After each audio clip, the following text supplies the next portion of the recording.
오늘 말씀의 제목이 베델로 올라가자입니다. 이 35장 말씀은 우리에게 있어서 굉장히 중요한 말씀입니다.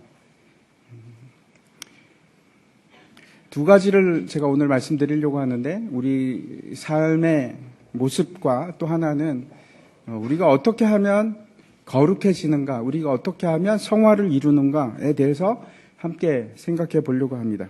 지난주에 우리가 이제 창세기 34장의 말씀을 보았는데, 그 세겜에서 벌어졌던 참 참혹한 일들을 봤습니다. 강간이 있었고 복수가 있고 또 살인과 속임 같은 일들이 일어납니다. 그러나 그 중에서 하나님의 이름을 부르는 자는 아무도 없었습니다. 하나님의 이름은 한 번도 등장하지 않습니다. 그런데 이제 35장으로 넘어가면은 분위기가 사뭇 달라집니다. 예배가 있고 순종이 있고 믿음이 있고, 그런데 그 와중에도 여전히 슬픔이 있습니다. 특별히 이제 하나님께서 야곱에게 나타나시는데, 그 하나님 자신을 어떻게 소개하고 있는가 하면 엘샤다이, 전능자 하나님이다. 나는 너의 전능자 하나님이다 라고 말씀하십니다. 그것이 우리에게 얼마나 은혜가 되는지 모릅니다. 우리가 믿고 있는 하나님은 전능자 하나님이십니다. 34장과 달리 35장에는 하나님이라는 그 단어가 많이 등장을 하는데 10번이나 등장을 합니다. 35장에 우리가 이제 전체적인 것을 봤으면 좋겠습니다.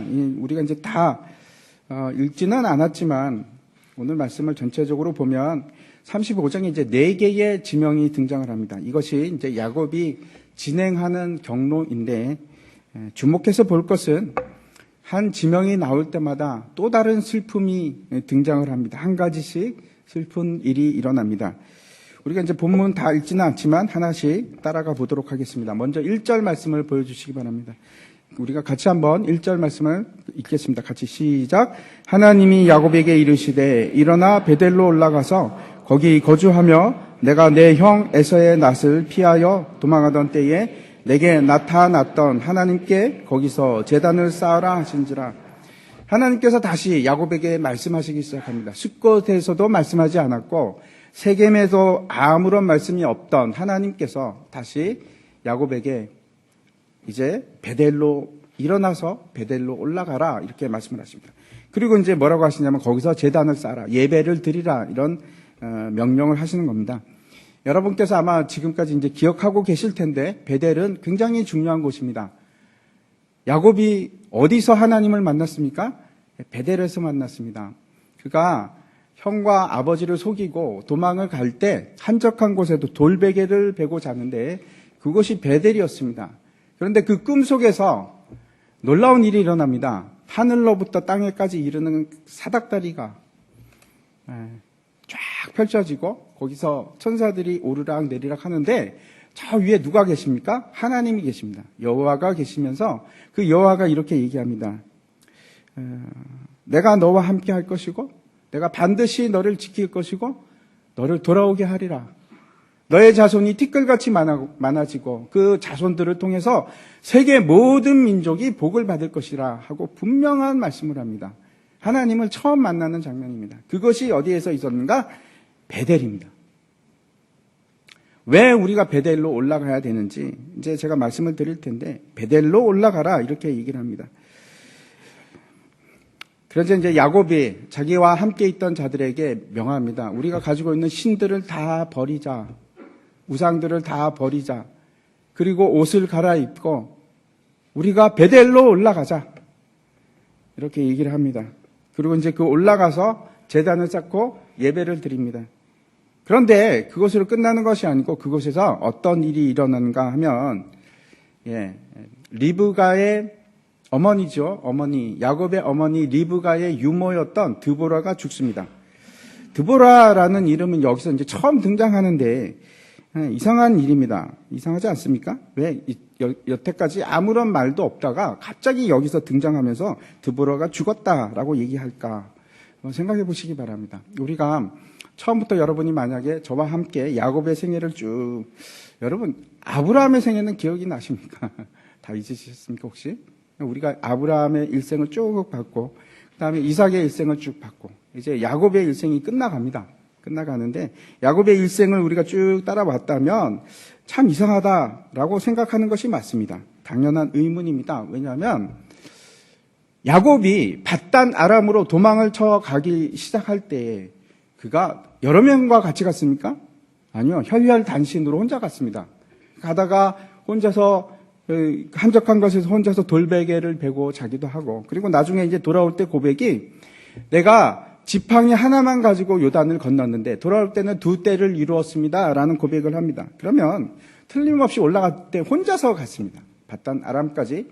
그런데 이게 어떻게 된 겁니까? 돌아오는데 어머니의 유모, 리브가의 유모가 같이 있는 겁니다. 야곱과. 이게 무슨 의미일까? 왜 그럴까?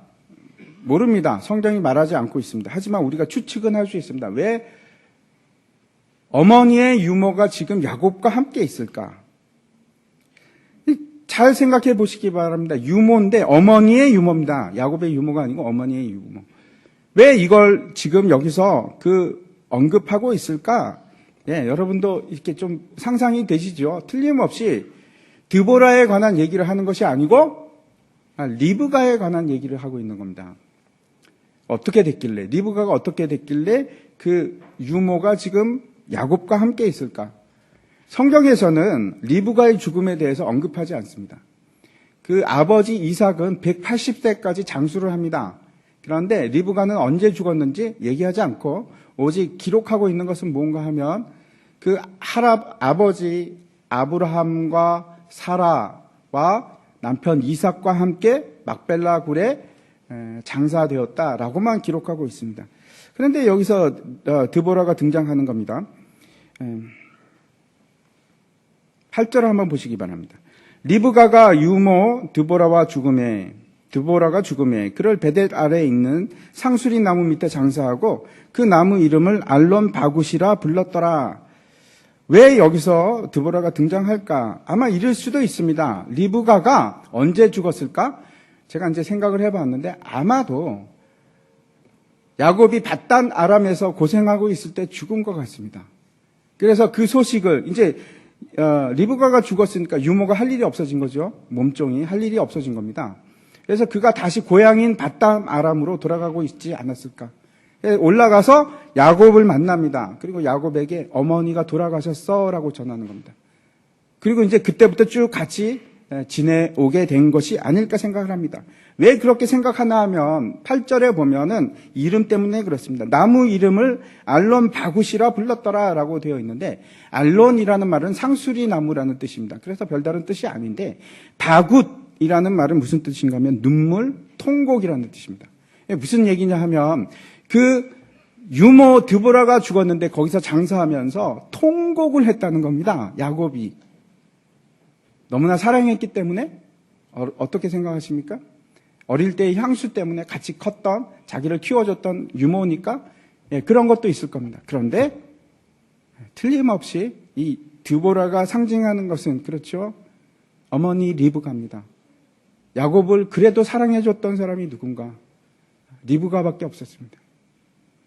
그런데 그 어머니가 함께, 리브와 함께, 그렇죠. 먼저 죽었는지 나중에 죽었는지 모르지만 아마도 먼저 죽은 것 같습니다.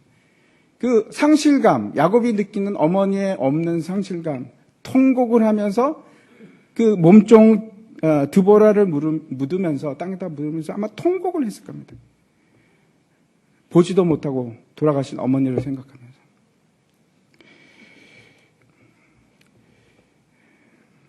그런데 이 일이 언제 일어났는지 다시 한번 우리가 생각해 보면, 야곱이 베델에 도착해서 예배를 드리고, 그리고 하나님 앞에서 지금 관계가 회복된 상태입니다. 불순종하고 떠나 있고 그런 상태가 아니고, 하나님이 명하신 대로 베델로 올라가서 제단을 쌓고 거기다 예배를 드리고 난 후에 드보라가 죽습니다. 한번 생각해 보시기 바랍니다. 하나님께 이렇게 순종하고 하나님께 예배를 드리면 모든 일이 잘 풀려야 되는 거 아닙니까? 그렇죠? 우리 생각에 슬프면 사라지고 행복한 일만 있어야 될 것 같은데 하나님께 순종하면, 그런데 우리에게 슬픈 일은 그러면 사라지는 것인가? 아니요. 성경은 그런 일에 대해서 보장해 주지 않습니다. 오해하지 마시기 바랍니다. 여러분, 예수를 믿는다는 것은 내가 부자 되는 것을 보장받는 일이 아닙니다. 내가 예수를 따른다는 것은 여러분의 건강이나 여러분의 가정의 행복을 보장받는 일이 아닙니다.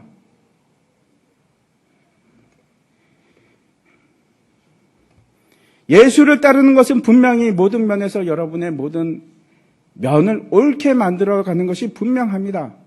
그러나 결코 예수를 믿는다고 해서 모든 일이 다 잘되고 오케이고 만사 형통 그런 걸 성경에서 보장하고 있지는 않습니다. 그럼에도 불구하고 많은 사람들이 그렇게 얘기를 합니다. 아닙니다. 성경은 그렇게 얘기하지 않습니다. 하나님께서 말씀하시는 것은 복음은 여러분의 상황을 바꾸는 것이 아니고 여러분을 바꾸는 겁니다. 그게 복음입니다. 내 모든 상황을 나에게 맞춰주는 것이 아니고 나를 변화시키고 나를 하나님의 자녀로 만들어가는 것. 그게 복음입니다. 그게 하나님께서 하시는 일이고 그것이 십자가의 길입니다.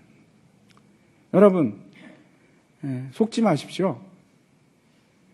하나님을 믿기 시작하면 하나님이 모든 복을 주시리라? 복입니다. 그런데 그건 하늘의 복입니다. 여러분을 사람 되게 만드는 것, 하나님의 자녀로 만드는 것, 흠없는 하나님의 거룩한 자녀로 만들어 가시는 것, 그게 복입니다. 두 번째,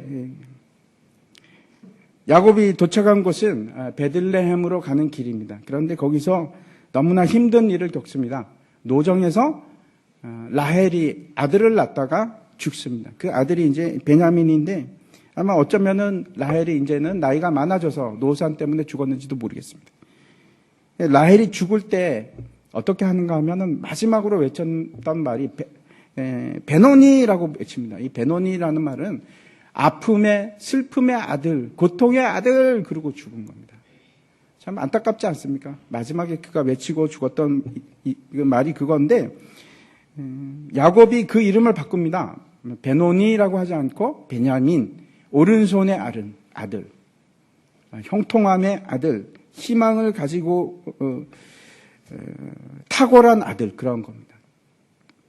다시 소망을 가지는 야곱의 모습을 볼 수 있습니다. 아무튼 이 베들레헴의 길에서 아내 라헬이 죽습니다. 틀림없이 아마 어머니가 그 죽음보다 훨씬 더 큰 고통과 상실감을 느꼈을 겁니다. 그리고 이제 세 번째 이동을 하는데, 세 번째 이동은 어딘가 하면, 에델망대라는 곳을 이제 지나가게 됩니다. 그 에델망대라는 것은, 뜻이 뭔가 하면 가축의 망대, 이런 뜻인데, 아마 이제 가축을 이렇게 살피고 보살피기 위해서 큰, 높은 망대를 지은 그런 것 같습니다. 그런데 거기서 또 다른 끔찍한 일이 일어납니다. 한번 22절을 우리가 같이 보도록 하겠습니다.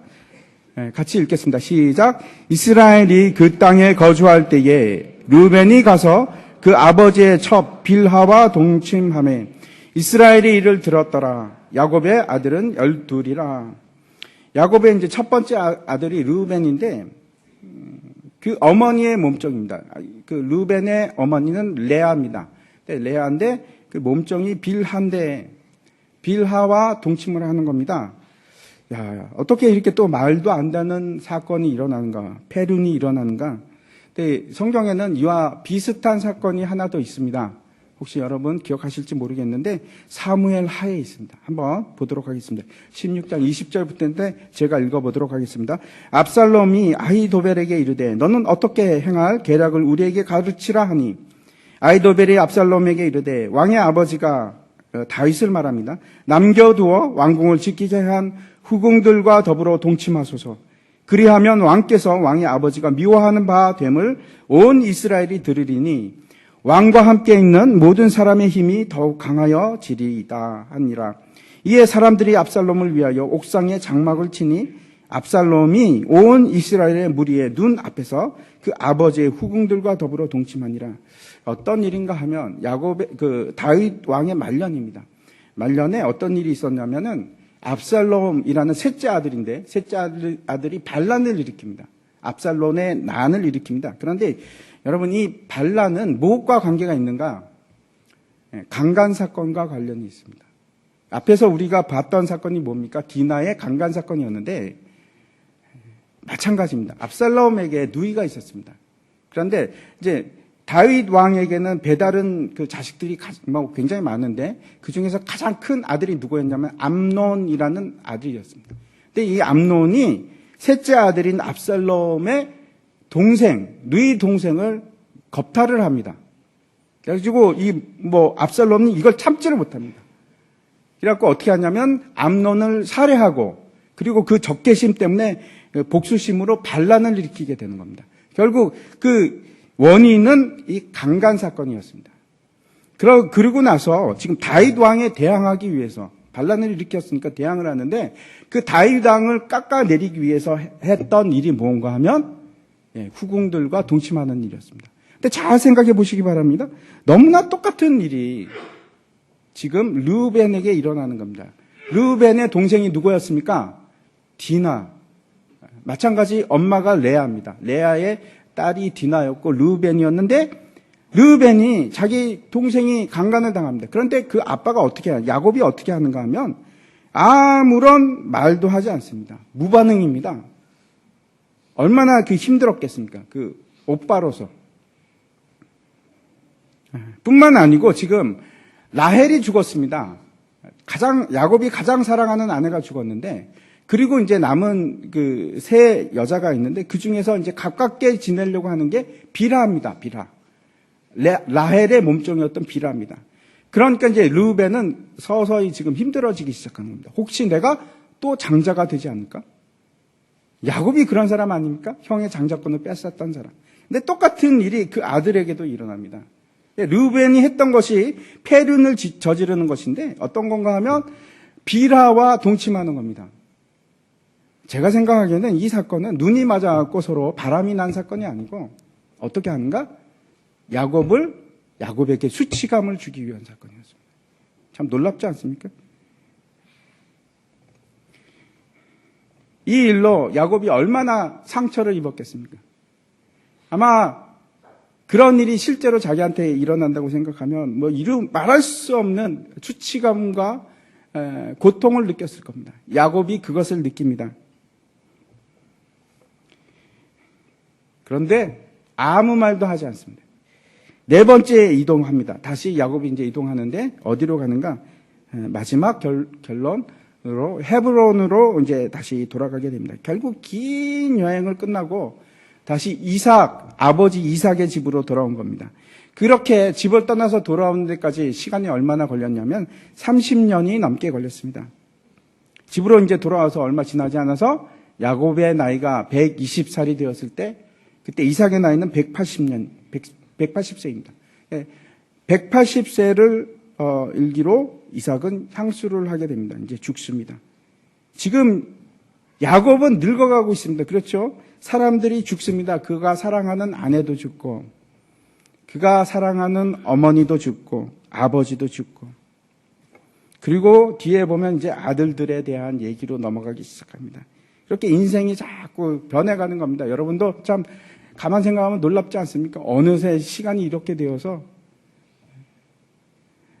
아들이 생기고 손자가 생기고 나이가 들어가는 그런데 문제는 이겁니다. 세월은 가만히 있는 것이 아니고 우리 인생은 점점 앞으로 나아가는데 그런데 우리의 하나님에 대한 지식도 우리의 하나님에 대한 암도 그렇게 성장하고 있는가? 내 믿음도 그렇게 성장하고 있고 내가 하나님 앞에서 순종함도 그렇게 성장하고 있는가? 야곱이 그 우상들을 버린 것처럼 나도 하나씩 버리고 있는가? 그렇게 하셔야만 합니다. 여러분, 인생을 허비하지 마시기 바랍니다. 세월을 아끼시기 바랍니다. 쏜살같이 가지 않습니까? 한번 생각해 보십시오. 나는 여전히 그 자리에 머물러 있는가? 아니, 오히려 나는 지금 내 마음이 차가워지고 점점 뒤로 가고 있는가?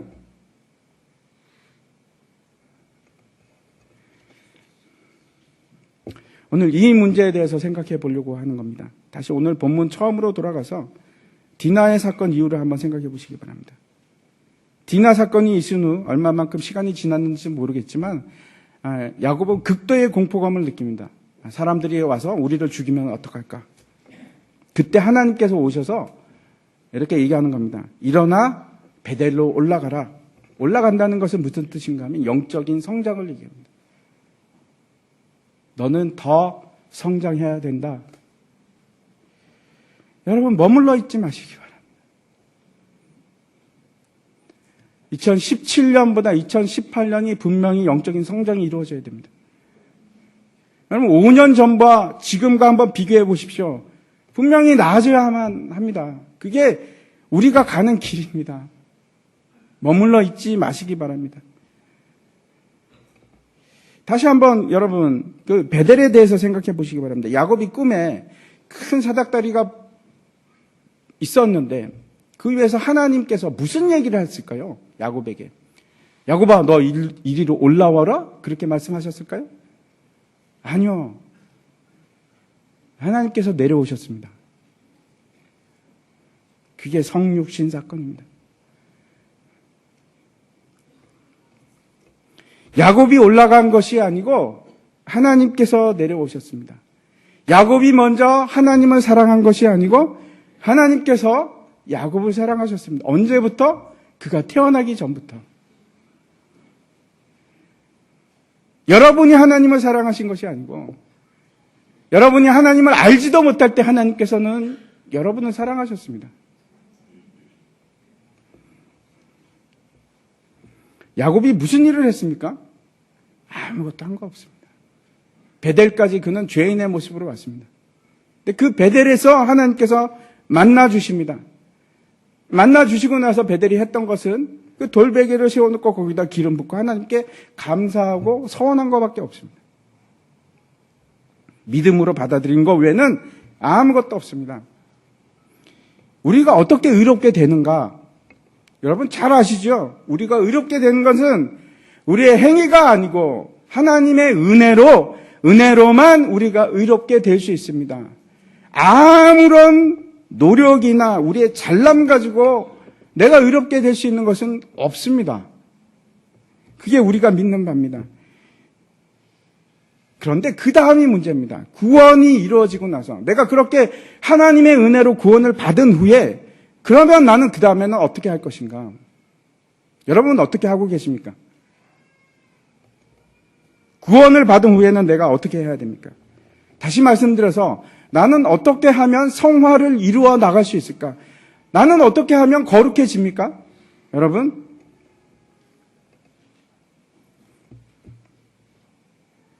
야곱을 한번 생각해 보시기 바랍니다. 그가 분명히 은혜로 구원을 받았는데 하나님을 만나게 되었는데 그 다음에 한번 보십시오. 야곱은 여전히 죄 가운데 거하고 여전히 못난 사람 그 자체로 존재합니다. 우리도 마찬가지 아닙니까? 여러분 구원을 받으셨지요. 아멘? 구원을 받았음에도 불구하고 여전히 죄 중에서 살아갑니다. 하나도 내가 이길 수 있는 것이 없습니다. 우리가 어떻게 거룩해지는가? 우리가 흔히 구원의 방법과 성화의 방법을 구별합니다. 별개로 생각을 합니다. 그래, 구원은 내가 은혜로 받는 거야. 나의 공로 하나도 없이 하나님께서 그냥 주시는 거야. 그런데 거룩해지는 거, 내가 거룩해지는 거, 성화는 좀 달라. 어떻게 하는지 오늘 말씀을 통해서, 본문을 통해서 분명하게 우리가 기억하고 갔으면 좋겠습니다. 첫 번째, 여전히 죄 가운데 있는 야곱을 누가 불렀습니까? 한 장 넘겨주시기 바랍니다. 네. 하나님이 먼저 부르셨습니다. 그 좌절 가운데, 두려움 가운데 있는 야곱을 하나님께서 찾아오시고 일어나 베델로 가라, 올라가라. 찾아오신 분은 하나님이십니다. 이것이 시작입니다, 여러분. 구원의 방법도 마찬가지. 하나님께서 우리를 먼저 찾아오셨고 우리가 거룩해지는 것도 여러분 전혀 다르지 않습니다. 하나님께서 먼저 우리를 찾아오십니다. 내가 좌절 속에 있을 때, 내가 힘든 가운데 있을 때 하나님께서 찾아오십니다. 내가 간 것이 아니고 하나님께서 찾아오십니다. 그러면서 다시 예배의 자리로 불러주십니다. 그때 우리가 하는 것은 순종입니다. 순종. 네, 믿음으로 하겠습니다. 믿음으로 반응하시기 바랍니다. 야곱이 어떤 특별한 노력을 한 것이 아닙니다. 두 번째, 성화를 이루기 위한 두 번째 단계가 있습니다. 회개와 돌이킴입니다. 야곱이 구원을 받은 사람임에도 불구하고 그가 가지고 있는 수많은 우상들이 있었습니다. 한번 보실까요? 2절 말씀입니다. 야곱이 이에 자기 집과 자기 사람과 자기와 함께한 모든 자에게 이르되 너희 중에 있는 이방 신상들을 버리고 자기를 정결하게 하고 너희들의 의복을 바꾸어 입으라. 우리가 잘 알고 있는 것은 그 아내 라헬이 드라빔이라는 우상을 가지고 있었던 것은 압니다. 그런데 그뿐만 아니고 아마 세겜을 통과하면서 더 많은 우상이 생겼을 겁니다. 여러 가지 우상들. 여러분, 모든 죄는 우상의 형태를 가지고 있습니다. 무슨 말인가? 골로새서 3장 5절 말씀 한번 보여주십시오. 같이 읽겠습니다. 시작. 그러므로 땅에 있는 지체를 죽이라. 곧 음란과 부정과 사욕과 악한 정욕과 탐심이니 탐심은 우상 숭배니라. 그것이 음란이 되었던 부정이 되었던 사욕이 되었건 그것은 어떤 형태를 취하냐면 모든 죄는 탐심의 모습을 띠게 됩니다. 모든 죄가 다 그렇습니다. 그런데 한번 생각해 보시기 바랍니다. 이 탐심은 여기서 분명히 우상 숭배라고 하는데 왜 탐심이 우상 숭배일까요? 제가 금요 기도회 때도 말씀을 드렸는데 내가 탐심을 가지는 이유는 하나님만으로 부족하니까. 내가 필요한 이유는 하나님만으로 내가 만족할 수가 없으니까. 하나님을 대체할 무언가가 필요한 것이 탐심입니다. 하나님보다 나를 더 만족시킬 수 있는 무언가, 그걸 고대하고 바라고 내가 취하려고 하는 것. 그게 탐심입니다. 3절과 4절 말씀 한번 보겠습니다. 우리가 일어나 베델로 올라가자. 내 환난 날에 내게 응답하시며 내 환난 날에 내게 응답하셨던 그 하나님, 내가 가는 길에서 나와 함께 하신 하나님께 내가 거기서 제단을 쌓으려 하노라 하매 그들이 자기 손에 있는 모든 이방 신상들과 자기 귀에 있는 귀고리들을 야곱에게 주는지라. 야곱이 그것들을 세겜 근처 상수리 나무 아래에 묻고 모든 우상을 다 묻습니다. 귀고리도 묻었다고 하는데 이 귀고리는 우리가 생각하는 그런 귀고리가 아니고 당시에 귀고리에는 뭐가 이제 새겨져 있는가? 우상들이 새겨져 있습니다. 그걸 다 땅에다 묻는 겁니다. 이것이 두 번째 성화의 단계입니다. 우상들을 버리는 것. 땅에다 묻는 것. 여러분, 땅에다 묻는다는 것은 내가 저기다 묻었지? 그리고 나중에 가서 다시 파서 가지고 오는 게 아닙니다. 버리는 겁니다. 회개는 예수 믿을 때 한 번 하고 끝나는 것이 아니고 우리가 평생을 하늘나라까지 갈 때까지 하는 것이 회개입니다. 예수님께서 제자들의 발을 씻길 때 베드로가 주여 그러지 마옵소서 그랬더니 아니다 내가 씻어야 된다. 그랬더니 베드로가 뭐라고 합니까? 내 몸까지 씻어 주시옵소서 그랬더니 예수님께서 아니 너는 이제 깨끗게 되었으니 네 몸은 씻을 필요가 없고 내 발은 계속 씻어야 된다 이렇게 말씀을 하십니다. 우리가 구원을 받았습니다. 본질적으로 하나님의 자녀가 되었습니다. 그러나 여전히 죄를 짓고 있기 때문에 여러분 회개하셔야 됩니다. 죄를 지을 때마다 회개하셔야 됩니다. 우상을 버리셔야 됩니다. 땅을 파고 내가 가지고 있는 하나님을 대체하는 그것들 하나씩 묻으시기 바랍니다. 그것이 베델로 가는 길의 시작입니다. 내가 자랑하는 거, 내가 내세울 수 있는 거, 내 존재감을 드러내는 거, 나의 나됨을 드러낼 수 있는 그 모든 것이 여러분 다 우상입니다. 사도 바울이 뭐라고 하는가 하면 내가 알고 있던 그 모든 거 다 배설물로 여기노라. 버리십시오.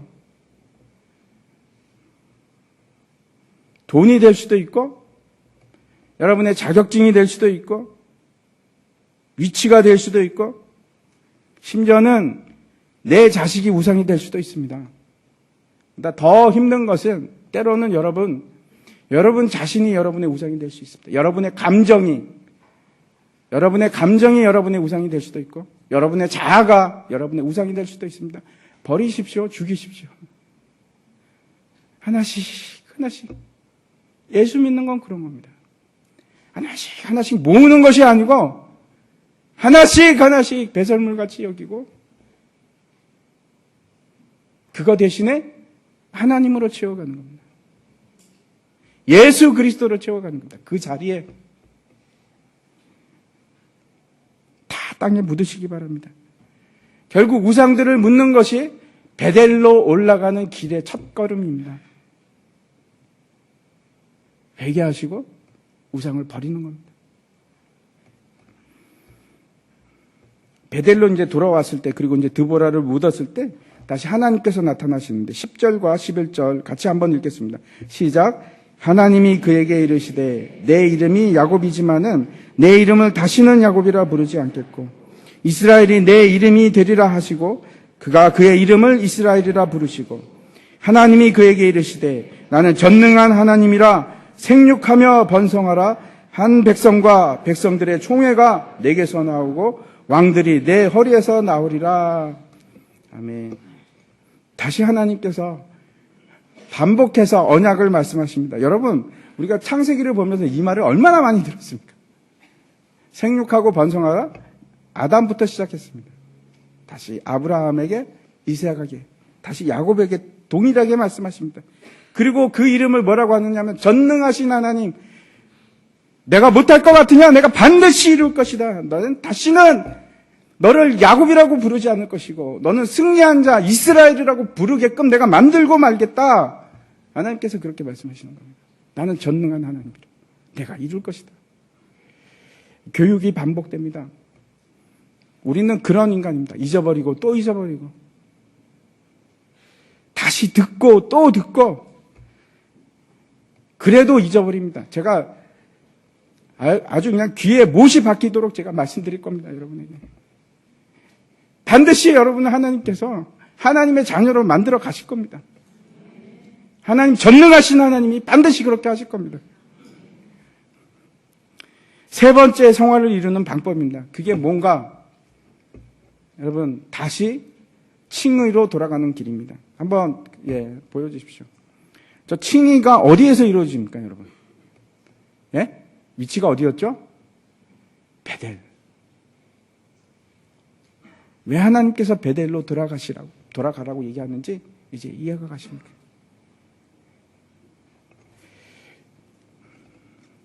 우리가 흔히 잘못 생각하는 것이 있는데 그 중에 하나가 내가 어떻게 영적인 진보를 이룰 수 있을까? 내가 어떻게 하면 영적인 성장을 이룰 수 있을까? 내가 어떻게 하면 성화를 이루어낼 수 있을까? 방법을 생각하기 시작합니다. 어떻게 하면 됩니까, 여러분? 한번 말씀해 보시기 바랍니다. 어떻게 하면 성화를 이룰 수 있습니까? 열심히 성경을 읽고, 열심히 내가 기도하고, 내가 인내하고 참고, 그리고 하나님 일 열심히 하면 내가 거룩해집니까? 거룩해집니까?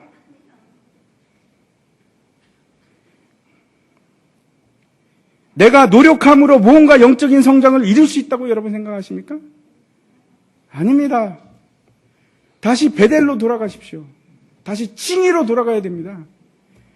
은혜로 우리는 구원을 받았습니다. 은혜가 아니면 여러분 단 요만큼도 우리는 거룩해질 수 있는 존재가 아닙니다.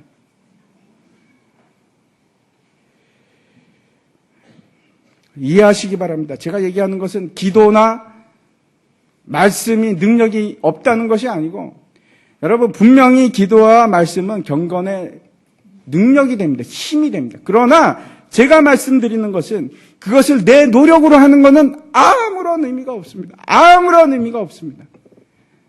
테레사 수녀가 50년을 봉사활동을 해도 그거는 요만큼도 그 사람의 거룩함에 보탬이 되지 않습니다. 여러분이 산속에 들어가서 수도사로 50년을 기도를 한다고 할지라도 요만큼도 여러분 그 일 때문에 거룩해지지 않습니다. 유일한 길은, 여러분이 거룩해질 수 있는 유일한 길은 베델로 돌아가는 길입니다. 다시 하나님께서 여러분에게 은혜를 주시고 하나님께서 여러분을 만나주시고 값없이 여러분을 거룩하다 칭하는 것 외에는 아무런 방법이 없습니다. 여러분 스스로 노력함으로 내가 한 발자국도 더 거룩함으로 나갈 수 있는 방법은 결단코 없습니다. 결단코 없습니다. 제가 여러분에게 귀에 못이 박히도록 제가 말씀을 드리고 싶습니다. 여러분의 힘으로는 안 됩니다. 절대로 안 됩니다. 그러나 반드시 여러분은 거룩해지셔야 합니다. 제가 선교 훈련을 받을 때입니다. 6개월 동안 합숙 훈련을 받는데, 그 원장 목사님이 굉장히 훌륭하신 분입니다. 아주 유명하신 분이고, 거기서 이제 훈련을 받는데, 훈련생들에게 끊임없이 요구하시는 것이 뭔가 하면, 최선을 다해서 거룩해지기 위해서 노력하라. 저는 그 목사님을 존경하지만, 그렇게 해서 거룩해지지 않습니다. 절대로 거룩해지지 않았습니다. 저가 그랬고, 같이 훈련받는 사람들도 마찬가지입니다. 선행이나 수양이나 수련을 통해서 여러분 단 한치도 우리는 거룩함으로 나아갈 수 있는 존재가 아닙니다. 다시 확인하시기 바랍니다. 우리가 성화를 이룰 수 있는 유일한 방법은 다시 복음으로 가는 겁니다. 다시 복음으로 가셔야 됩니다. 다시 베델로 가는 것 외에는 아무런 방법이 없습니다. 그곳에서 다시 하나님으로부터 여러분 칭의를 받으셔야 합니다. 다시 그곳으로 가서 깨어진 모습으로 하나님, 내가 할 수 있는 것이 아무것도 없습니다. 내가 죄인 중에 개수입니다. 하나님, 은혜를 구하오니 나에게 은혜를 주시옵소서.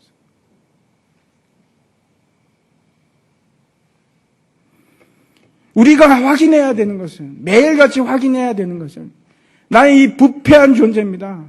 내가 얼마나 죄인인가. 날마다 여러분이 그게 확인이 되셔야 됩니다. 그게 뭔가, 그게 거룩입니다, 여러분. 그게 바로 거룩입니다. 내가 부패한 존재이기 때문에 은혜 없이는, 하나님, 내가 은혜 없이는 단 한순간도 살 수가 없습니다. 하나님, 은혜 주십시오. 제가 할 수 있는 일이 없습니다. 그걸 뭐라고 하는가? 그걸 거룩이라고 합니다.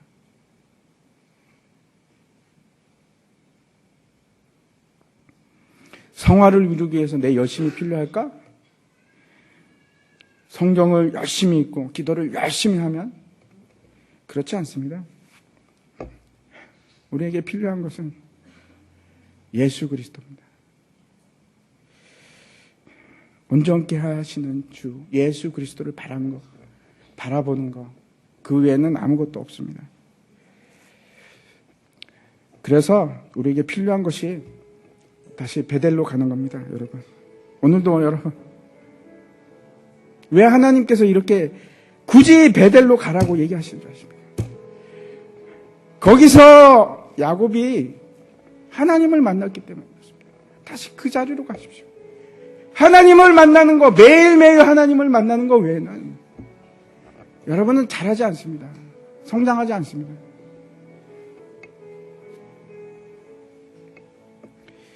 하나님의 부르심에 순종하시고, 두 번째, 여러분, 우상들을 제거하시기 바랍니다. 버리십시오. 나된 나를 증명하는 것들 우습게 생각하십시오. 그리고 다시 은혜의 자리로 가시기 바랍니다. 베델로 가시기 바랍니다. 그러면 사람들이 다 여러분을 거룩하다고 하실 겁니다. 다 함께 일어나셔서 나의 안에 거하라 같이 마지막 찬송하도록 하겠습니다.